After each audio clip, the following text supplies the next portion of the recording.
Olá! Estamos iniciando mais um programa Movimento Empresarial, sempre aqui pela Poa TV. No programa de hoje, nós vamos tratar de diferentes formas de um assunto que é muito importante e que causou uma grande transformação, um grande impacto nas nossas vidas recentemente, que foi a enchente que chegou na região metropolitana de Porto Alegre e em tantos municípios aqui do Rio Grande do Sul.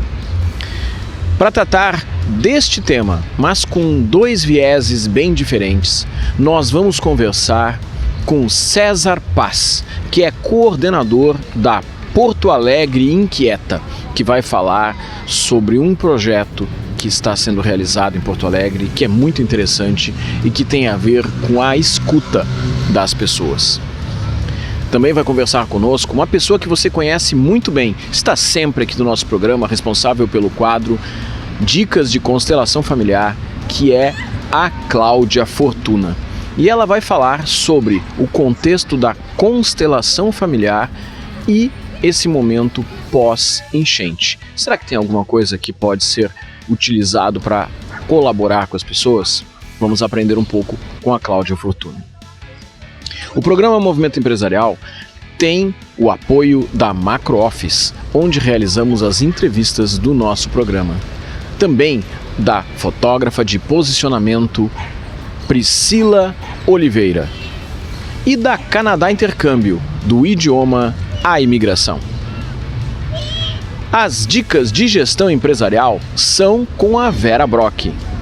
As dicas de saúde bucal com a cirurgiã dentista Aline Martins e Silva. E as dicas jurídicas com o nosso advogado Luiz Gustavo Longo. Eu sou Rogério Bon e o programa Movimento Empresarial está começando a partir de agora.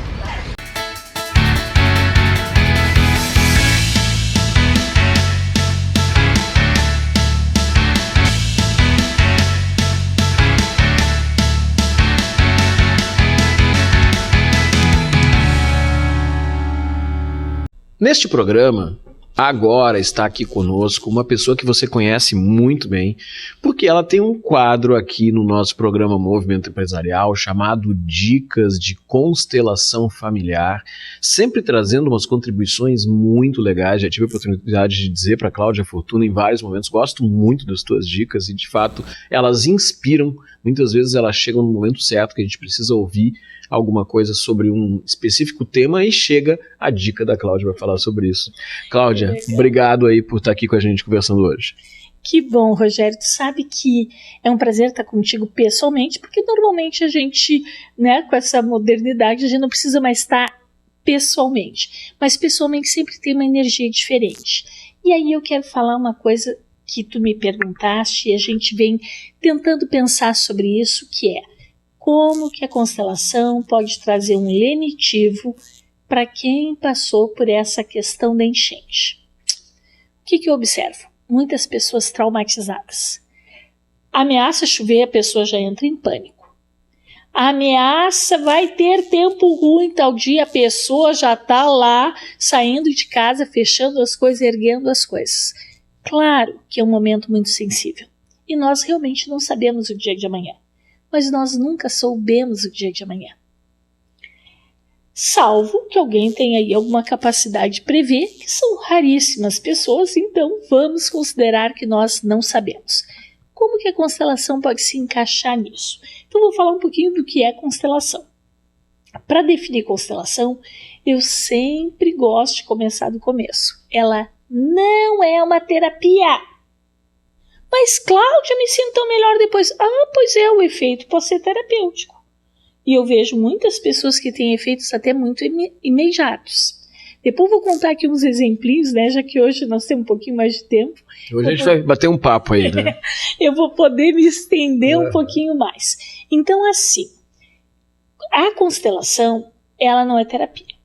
Ok, então o que ela é? Ela é uma coisa, uma forma, um método? Não, método não é. Coisa não é também. Então o que ela faz, gente? Se a gente tem tanta dificuldade de definir.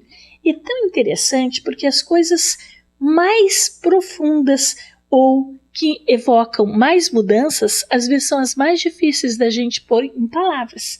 Por isso que eu sempre digo, vá assistir.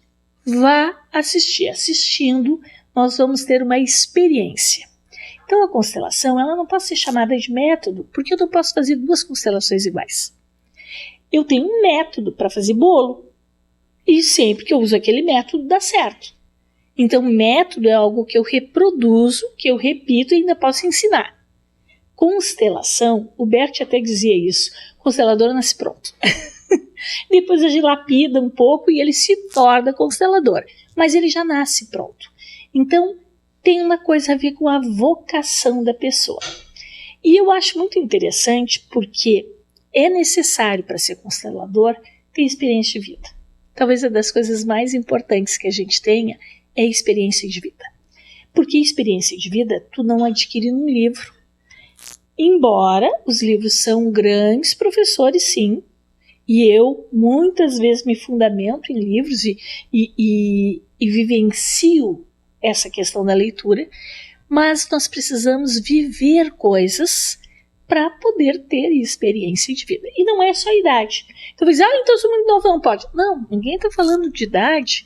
Idade também, tem muita gente que tem idade e não tem experiência de vida.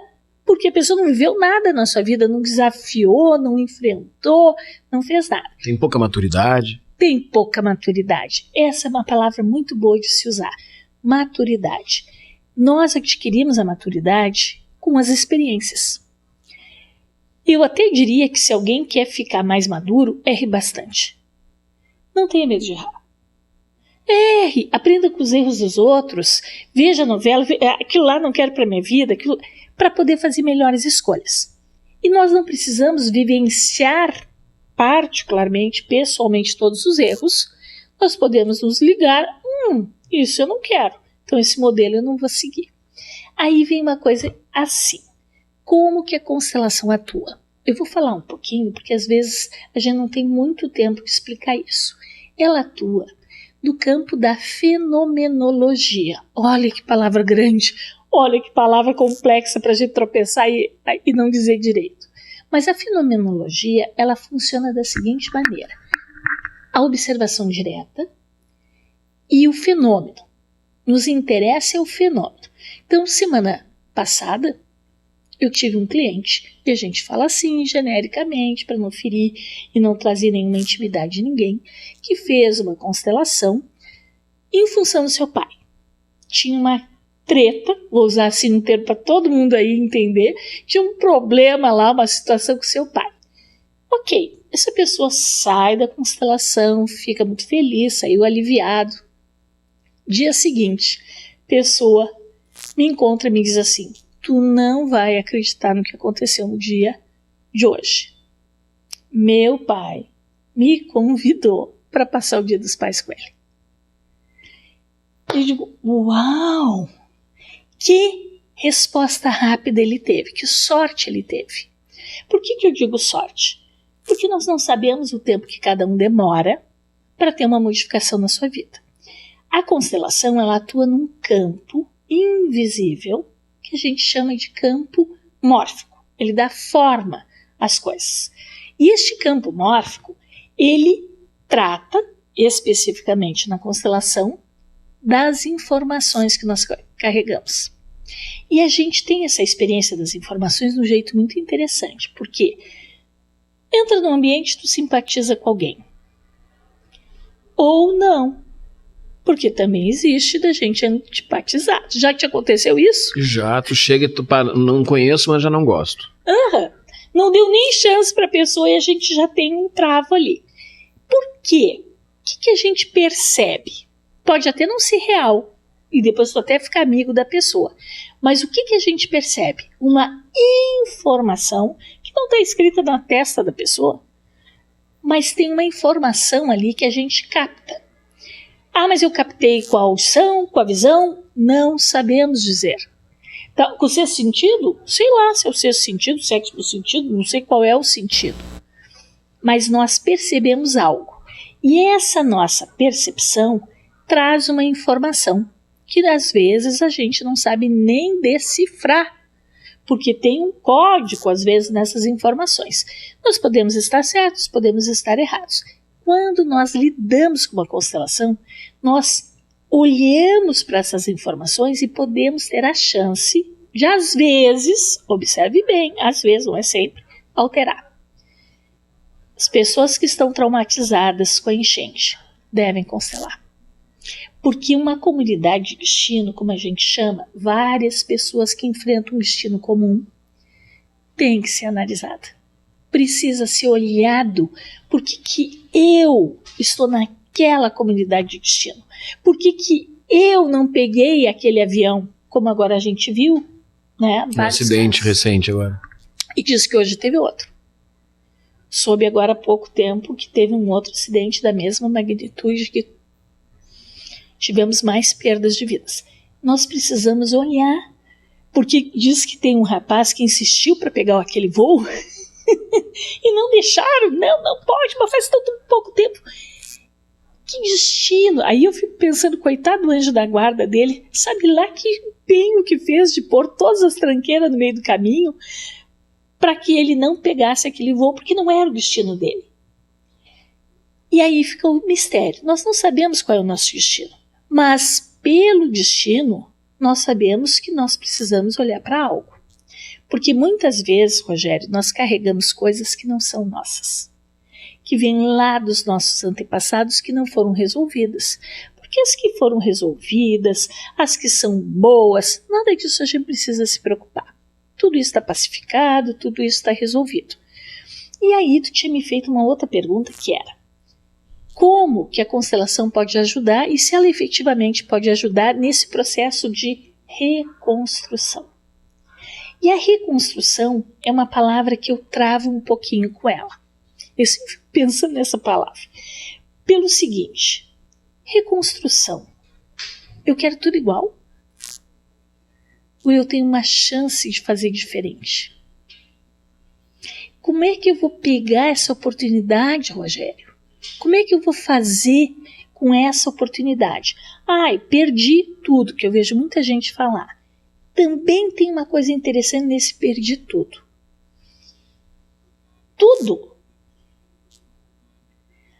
Tudo. Ah, mas sobrou umas roupas, mas sobrou umas fotografias, mas sobrou não sei o quê. Então não é tudo. E está vivo. Então não é tudo. Muita gente vai para um exagero, não no sentido de que a pessoa queira necessariamente exagerar, mas ela se sente assim. E nós precisamos olhar para essas pessoas e dizer: calma, não é tudo.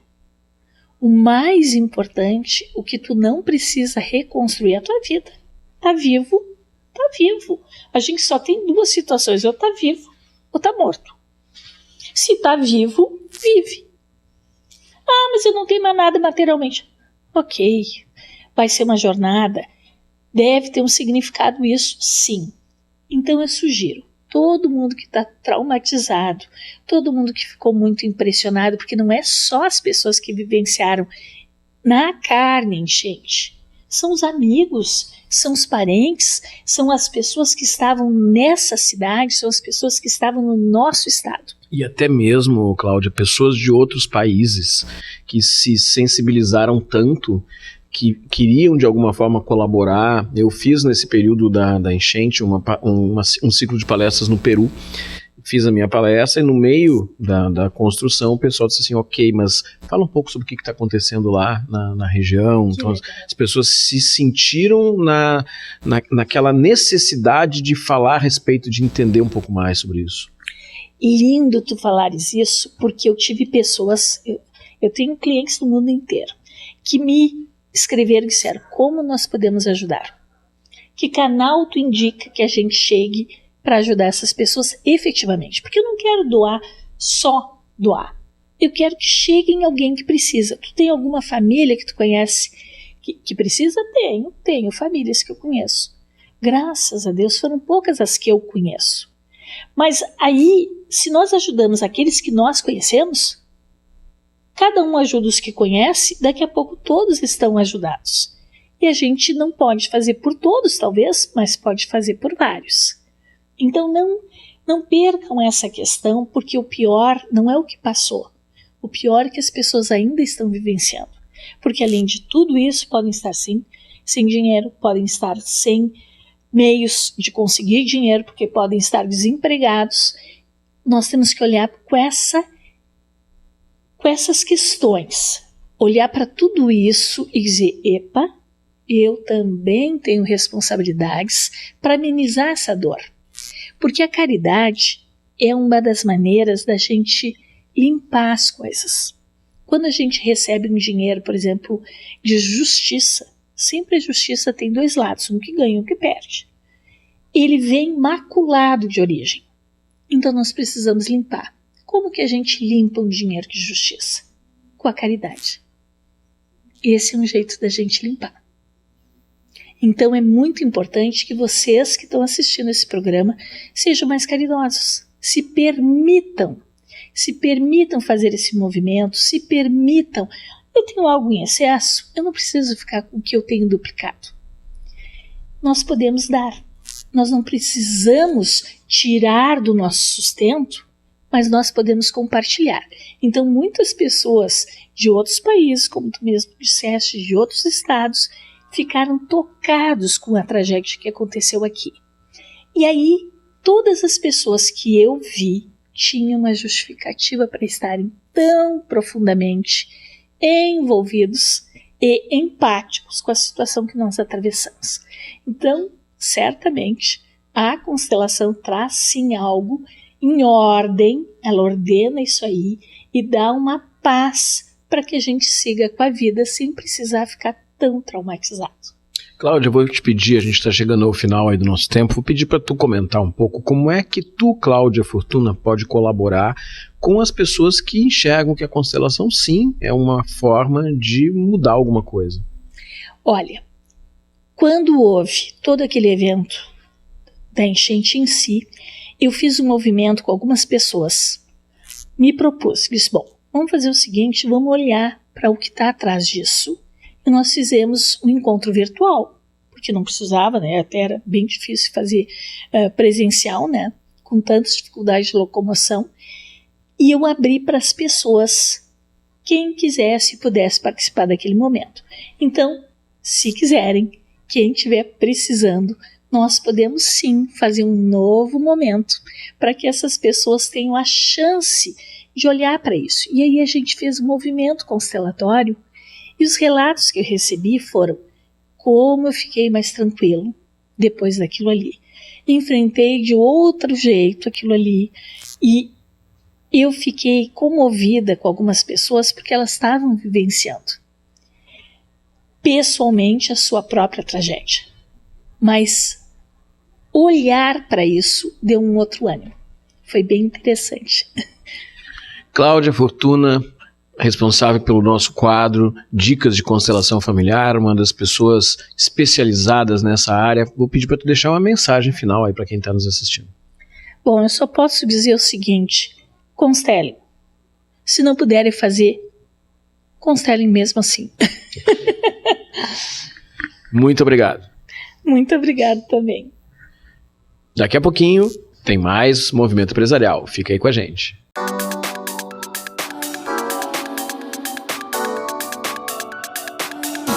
Olá, eu sou a Vera Brock, tenho doutorado em Economia pela Universidade de Ilhas Baleares, na Espanha, com pós-doutorado em Educação pela Florida Christian University dos Estados Unidos. Sou mentora, palestrante, consultora, autora do livro Competências para o Administrador, um enfoque para o saber ser e o saber fazer.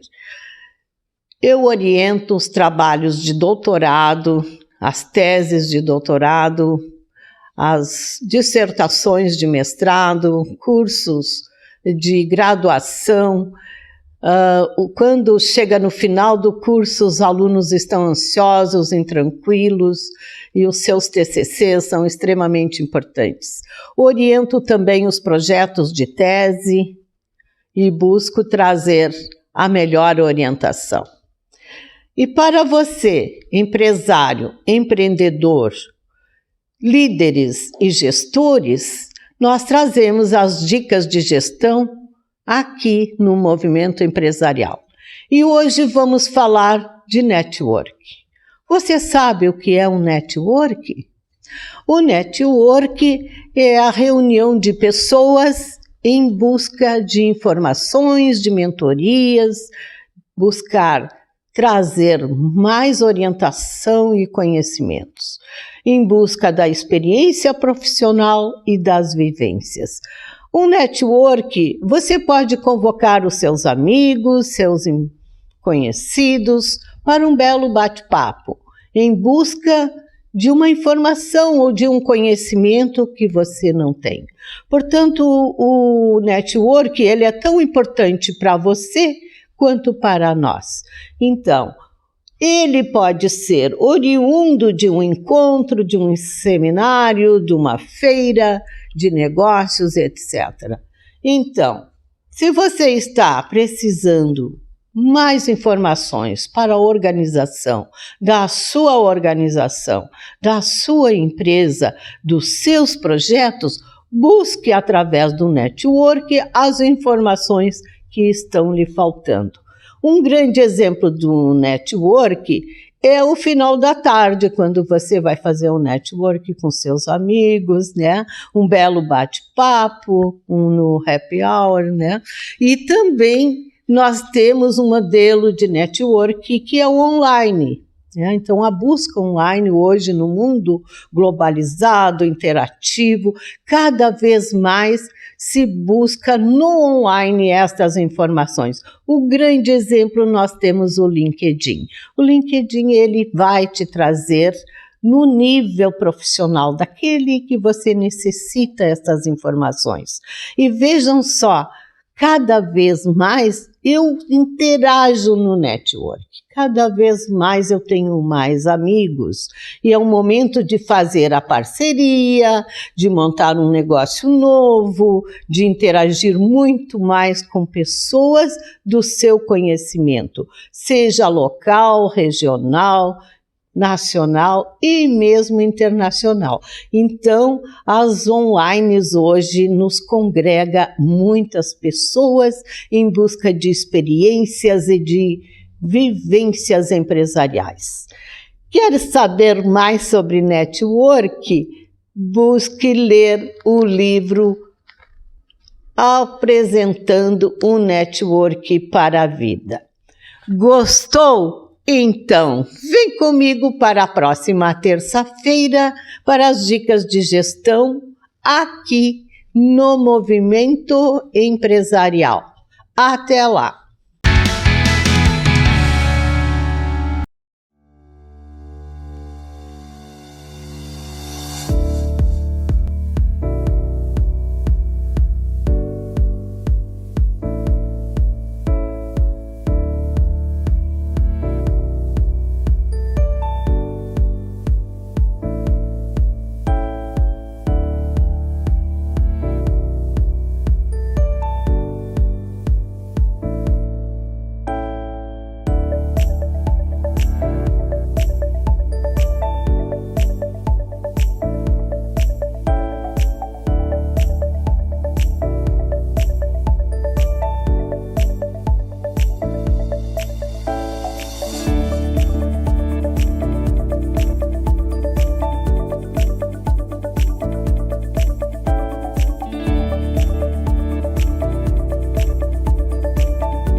Nessas horas, a gente gostaria de poder ajudar a mudar realidades pelo mundo.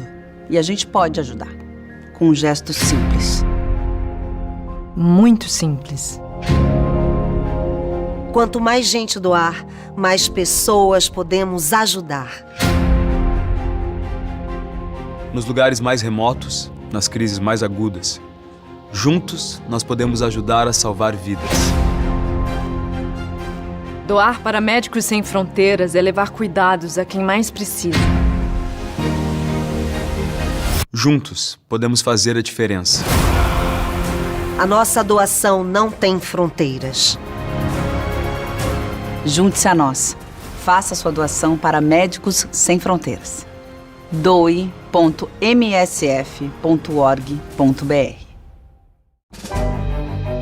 Você não percebe, mas já é um doador. Quantas vezes você já doou o ombro para um amigo? Doou o seu tempo para escutar alguém? Quando você ama, no fundo, você está doando o seu coração. Empatia, solidariedade, amor, humanidade. Tá tudo dentro de você. Seja você também um doador de órgãos. Avisa sua família.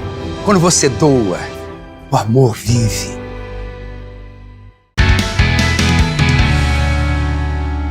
No programa de hoje, eu tenho a satisfação de conversar com um empreendedor, um inovador, um transformador da cidade de Porto Alegre, do estado do Rio Grande do Sul, que é o César Paz, que é coordenador de um projeto muito interessante, de um sistema orgânico que ele vai explicar para nós, que é o Poa Inquieta, e que, entre outras coisas, colaborou para a criação de um outro projeto que nós também vamos falar, que se chama Escuta que Faz Bem. César Paz, seja muito bem-vindo aqui ao nosso programa.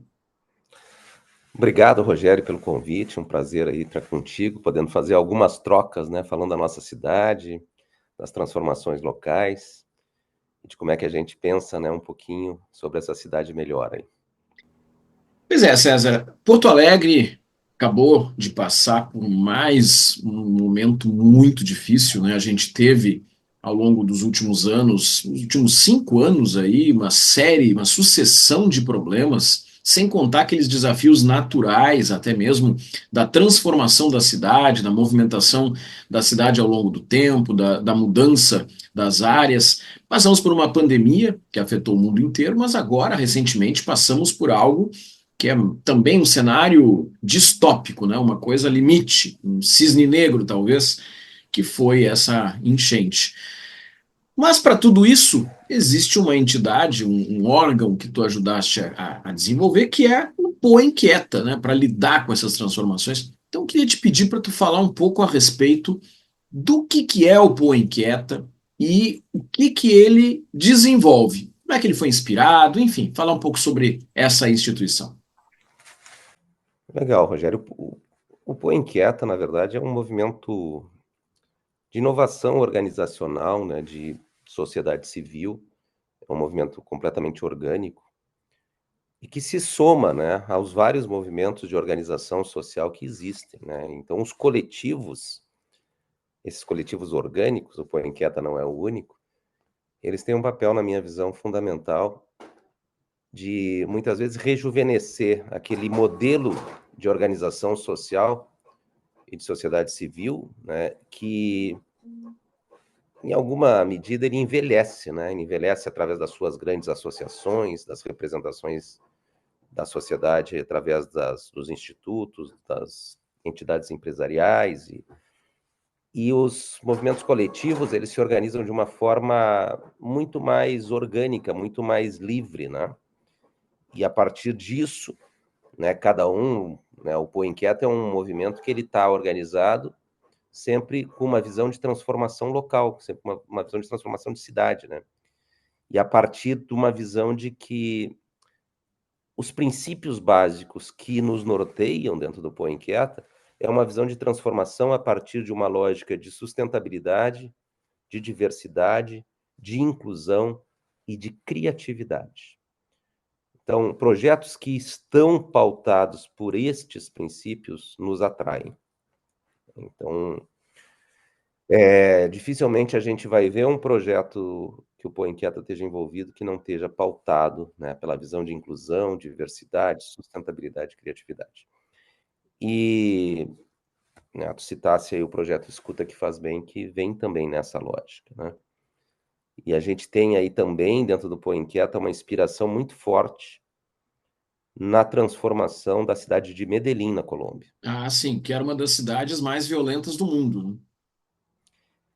ela era a cidade mais A violenta do cidade. mundo nos anos 90, e num período aí de pouco mais de 20 anos, sai da condição de cidade mais violenta do mundo para ser uma das cidades mais criativas do mundo, com uma lógica de desenvolvimento inclusivo, com uma transformação incrível da qualidade de vida da sua gente, do seu povo, e acaba nos inspirando por essa capacidade de fazer uma transformação tão rápida, né? Tão rápida, eu digo, são poucas décadas, né? E a partir disso, a gente começou a organizar algumas missões a Medellín, né? Então, nós já fomos 5 vezes a Medellín com grupos diferentes, grupos de normalmente 15, 20 pessoas, né? Desde representantes do poder público, empresários, vários colaboradores e articuladores do Poa Inquieta, pessoas da academia, enfim, a gente consegue construir um grupo diverso nessas missões para olhar, né, e dizer, puxa vida, é possível se transformar uma cidade, né, em poucas décadas, a partir de uma visão que é o que pauta, né, o coletivo, de inclusão, sustentabilidade, diversidade e criatividade, como eu já falei. E então é isso, né? E aí tu comentasse do projeto Escuta que Faz Bem. Isso é uma questão que eu acho, né, César, que é interessante a gente falar, porque quando a gente vê uma sucessão de transformações tão rápidas e um problema tão grave como o que aconteceu aqui em Porto Alegre, que foi não apenas Porto Alegre, mas região metropolitana e outras áreas do Rio Grande do Sul, na verdade, 450 municípios foram atingidos, né, mas tendo como centro aqui a questão da capital. E aí, as pessoas precisam de um acolhimento, precisam de algum tipo de suporte que muitas vezes o poder público e mesmo entidades privadas não conseguem lidar com isso, né? E aí, esse projeto Escuta que Faz Bem, né, a gente tomou conhecimento, achamos uma iniciativa muito interessante. Eu queria que tu falasse um pouco a respeito dele, como é que são os parceiros, qual é a ideia e qual é o objetivo principal dele, né? Ótimo. A gente viveu uma tragédia, né, climática. O estado do Rio Grande do Sul, na sua enorme maioria dos municípios, foi afetado pela tragédia climática, e é óbvio, né, a região metropolitana, pela densidade, né, de pessoas e econômica, né, acaba sendo afetada de uma forma muito traumática por todo esse processo.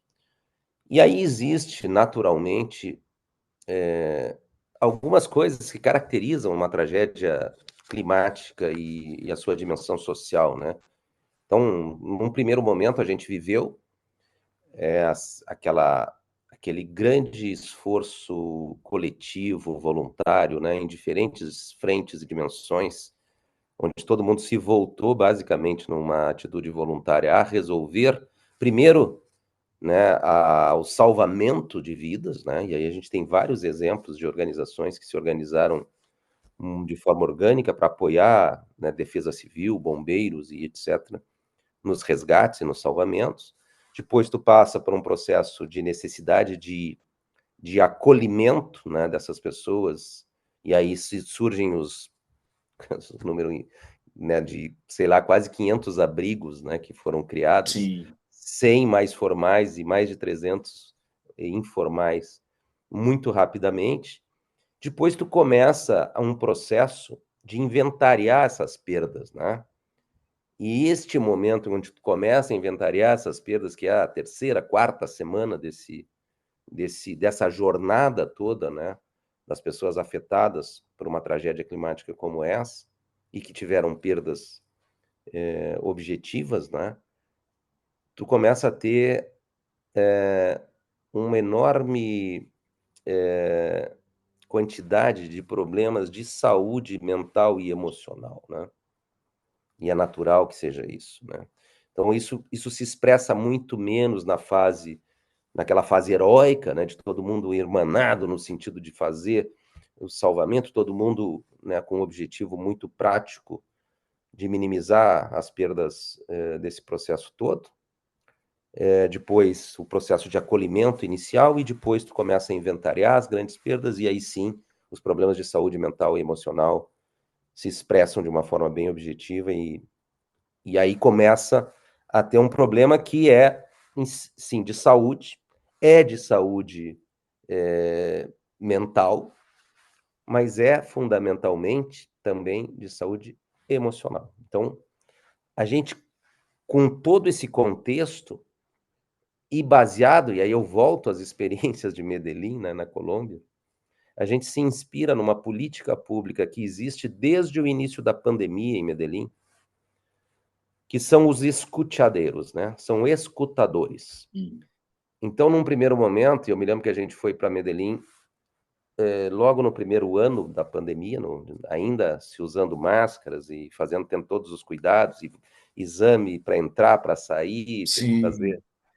Era bem complexo viajar naquele momento, mas a gente foi com uma equipe a Medellín, foi a terceira missão que nós fizemos pelo Poa Inquieta, e lá a gente viu nascer algumas tendas, e eram tendas mesmo, né, de lona, em espaços públicos de alta densidade, normalmente estações de metrô e metrocable, né, que são os teleféricos de Medellín, e nos chamava atenção, né, em alguns pontos, pô, mas o que é isso, né? O que são essas tendas e esses escuteadeiros, né, os escutadores? E aí a gente começou a entender que ali nascia um projeto que era ainda um projeto piloto, né, de algo que veio a se tornar uma política pública com mais de 120 pontos de atendimentos na cidade de Medellín, do que se chama hoje de escuta ativa, né? Que fundamentalmente é um projeto que utiliza os primeiros cuidados psicológicos como base metodológica dessa construção, né?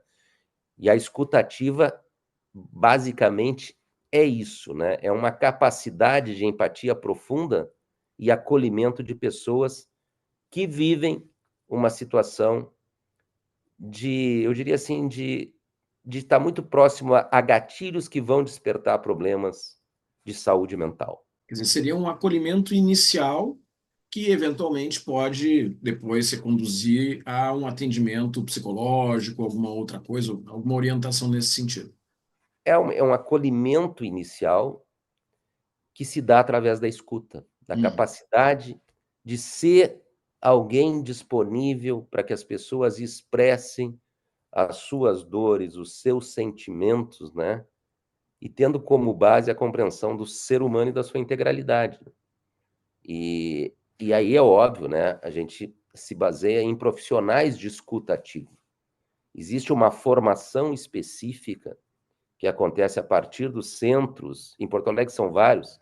A gente conseguiu reunir através da liderança do Domus, que é um desses centros de formação em terapia de família, terapia de casal e mediação de conflitos.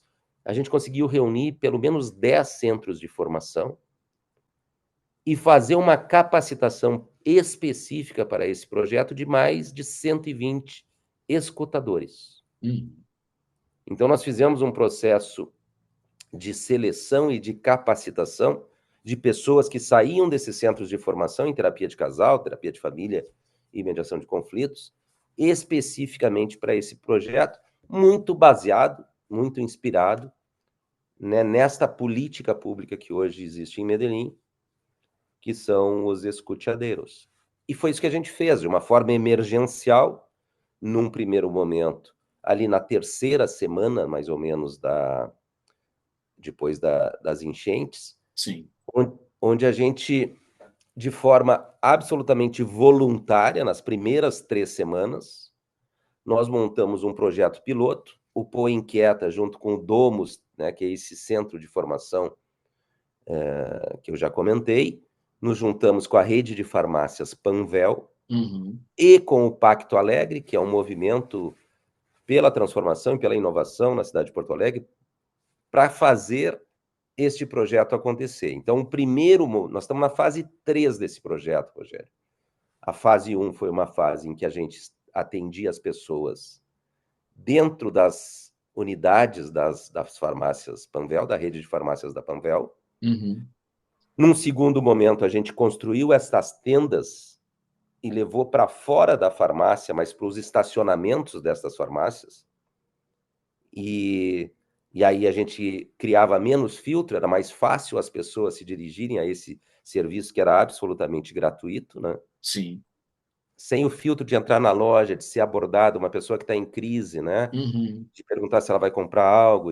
Então, a gente aprendeu no primeiro momento que a gente precisava criar o menor número de filtros possíveis para que esse atendimento fosse, a pessoa tivesse, né, enfim, a atitude de entrar numa tenda para fazer uma escuta com um profissional, né? E numa terceira fase a gente sai, né, dessas tendas nos estacionamentos das lojas da Panvel, que tem uma boa capilaridade, então nos ajudava muito, e vai para espaços públicos. Uhum. Então, hoje, a gente está montando 8 pontos de atendimento. Em Já Porto tem Alegre? alguns. Aí a gente tentou fazer isso da melhor maneira possível, que representasse bem as necessidades que existem hoje, né? Então, a gente tem atendimento hoje na rodoviária de Porto Alegre. Uhum. A gente tem atendimento no Shopping Total, no Mercado Público. Eu vou esquecer, né? Mas no Shopping João Pessoa. Uhum. Nós vamos para uma região de periferia, na Rubem Berta, numa escola municipal. Nós vamos para Eldorado, né? Cidade completamente Arrasada, né? arrasada pela enchente. E nós também vamos abrir no Vale do Taquari, em Roca Salles. Uhum. E faltou um ponto, são 8. Tá? E um ponto vai ser de escuta online, que é o 8º. Online. Então, nós também vamos ter o serviço online. Então, a gente começou atendendo dentro das unidades das farmácias da Panvel, a gente foi para tendas fora da farmácia, mas dentro do espaço de estacionamento, e agora, com esse aprendizado todo, a gente faz em 8 unidades, né? César Paz, e me diga uma coisa, e uma pessoa que quer participar, que quer ser ouvido, né? É só chegar nesses lugares, tem que fazer algum cadastro, como é que funciona? É só chegar nesses lugares. Agora nós estamos colocando uma agenda online para facilitar esse processo de agendamento, né? Uhum. A gente está começando a ter um volume de escutas, o serviço vai sendo conhecido, ele é gratuito, então ele começa a ser mais demandado, então a gente vai centralizar o agendamento, mesmo que seja feito no local de escuta, a gente vai centralizar esse agendamento numa agenda que pode ser feita e acessada de qualquer lugar, né? E o objetivo é não ter filtros, não ter cadastro, não ter nenhum tipo de... Então, a gente registra os dados básicos, o telefone, o e-mail, o nome da pessoa, faz o atendimento de escuta nos locais de atendimento, ou a partir de agora, na semana que vem, já online também, e não tem nenhum tipo de filtro, pré-seleção, é realmente a ideia é que seja um projeto de escuta absolutamente aberto a qualquer cidadão da cidade, não só necessariamente de quem foi afetado diretamente pelas inundações, né, mas a qualquer cidadão da cidade. Então, ele tem essa característica, né, de ser amplo, aberto, disponível e realmente o que a gente pode chamar de um projeto popular, né? Plural e democrático para qualquer pessoa. César Paz, que é coordenador do Pacto Alegre, uma das instituições responsáveis pelo projeto Escuta que Faz Bem.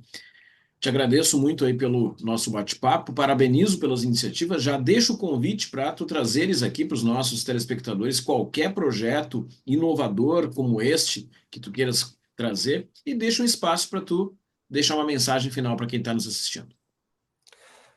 Ótimo, eu vou deixar aí uma mensagem final falando assim sobre esse momento que a gente ainda vive, né? Quer dizer, nós estamos absolutamente afetados e de alguma forma traumatizados por essa tragédia climática que nos abateu, né? De repente a gente se viu sendo notícia no mundo todo, né? Parecia o epicentro de todo um processo que nos faz efetivamente repensar sobre o que eu chamo aí de alguma maneira assim das falsas teorias de desenvolvimento, né? A gente precisa muito repensar o que é o desenvolvimento.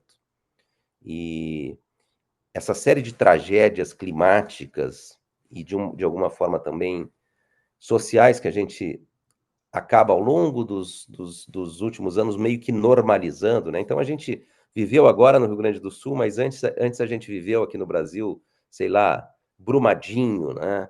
A gente viveu, enfim, Mariana.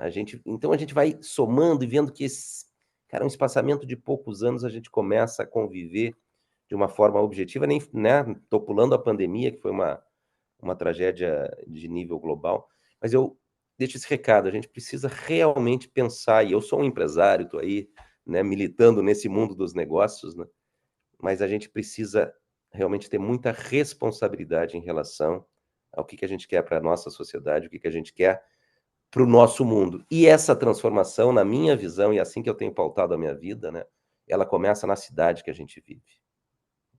Então, por isso que eu dedico algum tempo, né, da minha vida na visão da necessidade de transformação e de construir uma cidade melhor para que todos nós possamos viver, especialmente os nossos filhos e os nossos netos, né, Rogério? É verdade. Então, fica a mensagem aí para reflexão sobre tudo que a gente está construindo em relação a essa visão de mundo aí que a gente quer para o futuro. Muito obrigado, César Paz. Obrigado, Rogério. Boa noite.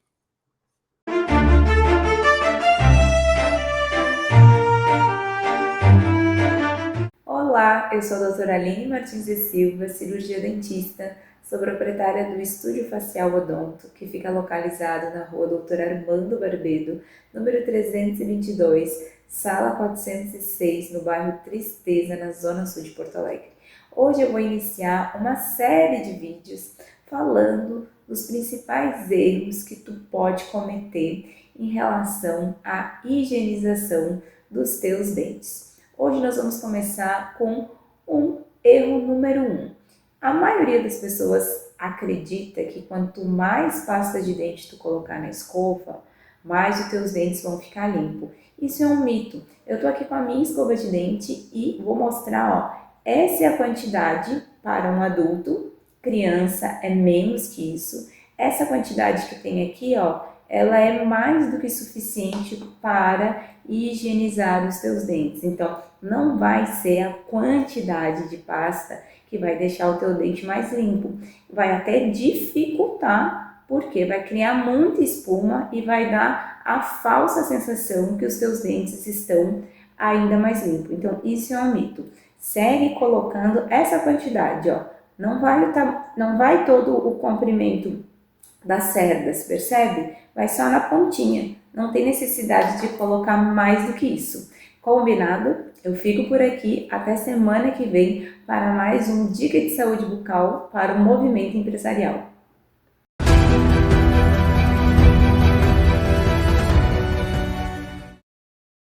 Olá, meu nome é Luiz Gustavo Longo, sou advogado e hoje quero conversar com vocês um pouquinho sobre as rescisões de contratos de trabalho.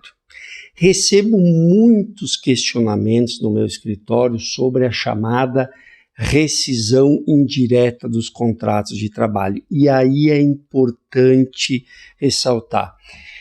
Os empresários precisam ter muito cuidado para que a justiça não reconheça essa rescisão indireta num processo. Por quê? Porque o processo trabalhista acaba saindo muito caro para as empresas. Então, a rescisão indireta do contrato de trabalho, inicialmente, falando com vocês, é a justa causa da empresa.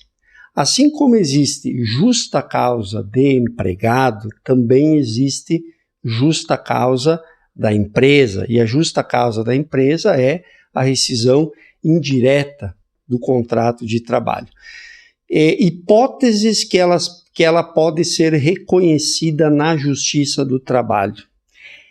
Algum inadimplemento financeiro da empresa, como pagamento de salário, e não é só falta de pagamento de salário, mas o atraso de salário pode gerar rescisão indireta do contrato, falta de pagamento de FGTS, falta de pagamento de férias e falta de pagamento de 13º. Muito comum esses casos, às vezes a empresa não paga férias, o funcionário tem férias vencidas, enfim. o empregado pode entrar na justiça requerendo essa rescisão direta por falta de pagamento de férias.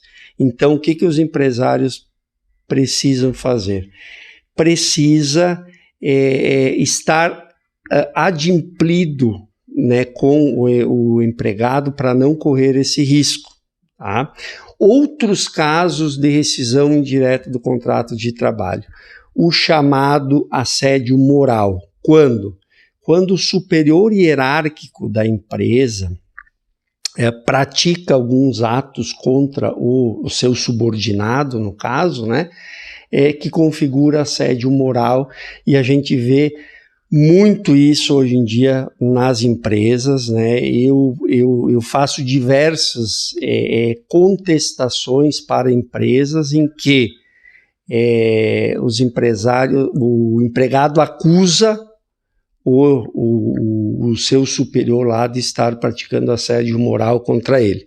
E outro caso também de rescisão indireta muito comum é o assédio sexual, em que o subordinado, em que o superior hierárquico pede favores sexuais, geralmente para a sua subordinada, que geralmente o mais comum, né, que ocorre com mulher.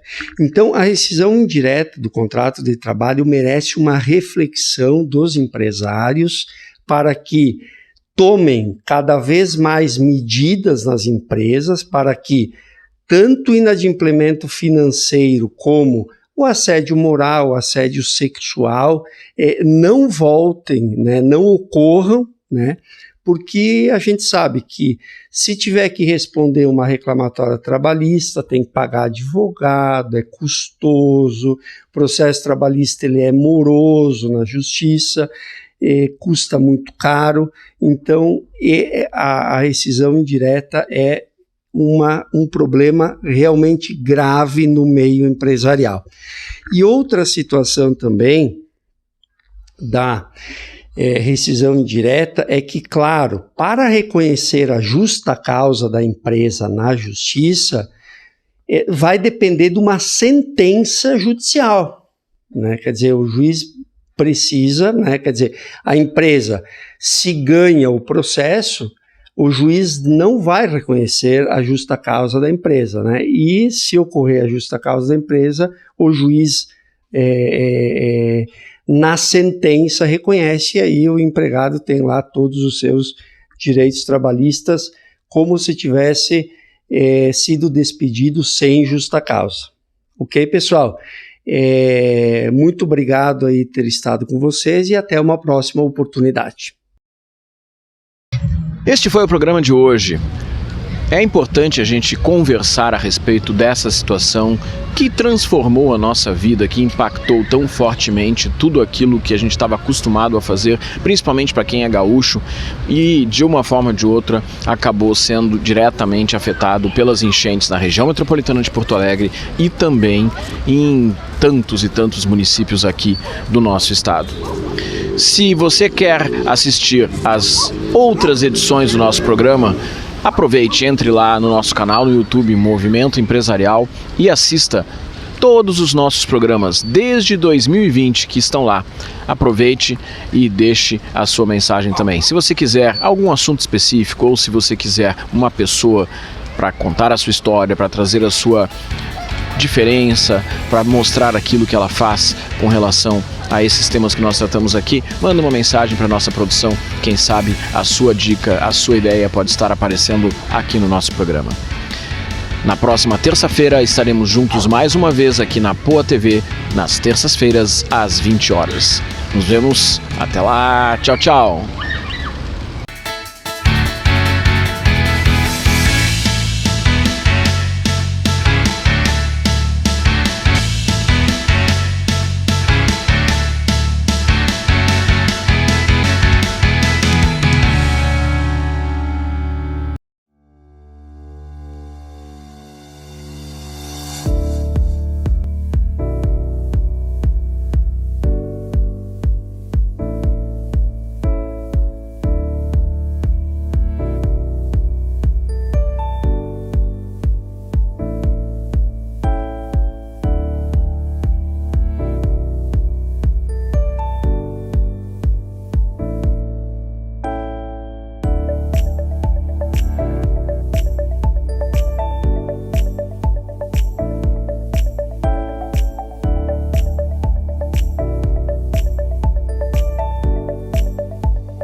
Nessas horas, a gente gostaria de poder ajudar a mudar realidades pelo mundo. E a gente pode ajudar, com um gesto simples. Muito simples. Quanto mais gente doar, mais pessoas podemos ajudar. Nos lugares mais remotos, nas crises mais agudas, juntos nós podemos ajudar a salvar vidas. Doar para Médicos Sem Fronteiras é levar cuidados a quem mais precisa. Juntos podemos fazer a diferença. A nossa doação não tem fronteiras. Junte-se a nós. Faça sua doação para Médicos Sem Fronteiras. doe.msf.org.br